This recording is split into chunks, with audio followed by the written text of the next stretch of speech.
La grave crisi che ha colpito il comparto dell'edilizia nel Nuorese ha fatto ritornare indietro il settore di 40 anni e questa è la denuncia di Giuseppe Mastio, presidente della sezione costruttori edili della Confindustria della Sardegna Centrale. Se nell'isola negli ultimi 5 anni si è registrato un calo degli occupati di 22.600 unità, nelle province di Nuoro e Ogliastra gli iscritti alle casse edili si sono ridotti del 50%, numeri da brivido che mostrano un settore in stato comatoso. I dati dell'associazione indicano che le imprese edili in regime di procedura fallimentare sono aumentate del 55%, mentre dal 2007 ad oggi la compravendita di immobili è scesa del 43%. Nuoro si segnala a livello regionale come quella che ha fatto registrare il calo più rilevante. Tale cause che hanno provocato il tracollo di un comparto che negli anni passati aveva trascinato l'economia del nuorese, le condizioni generali di crisi che lasciano pochi soldi nelle tasche dei nuoresi, i ritardi nei pagamenti del lavoro da parte delle pubbliche amministrazioni, il patto di stabilità, la burocrazia eccessiva e la crescente difficoltà di accesso al credito. Nei giorni scorsi un rapporto dell'Ance Sardegna, sottolinea Mastio,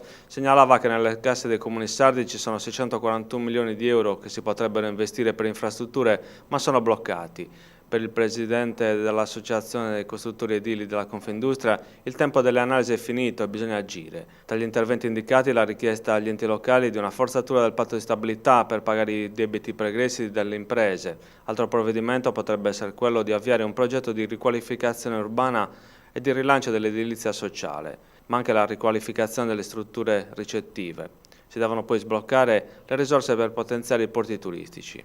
Ma prima di far partire questi interventi, secondo il presidente Mastio, è necessario ridefinire le regole del rapporto con le banche con una semplificazione della burocrazia, dal momento che i tempi per l'avvio di un cantiere spesso sembrano quelli di una roulette russa, scrive Mastio, dove la posta in gioco è sempre più spesso la vita dell'impresa. Si calcola che ogni posto nell'edilizia ne generi 2,5 nell'indotto. Per questo, conclude Mastio, il riavvio dell'economia non può fare a meno di un robusto e sano tessuto di imprese edili.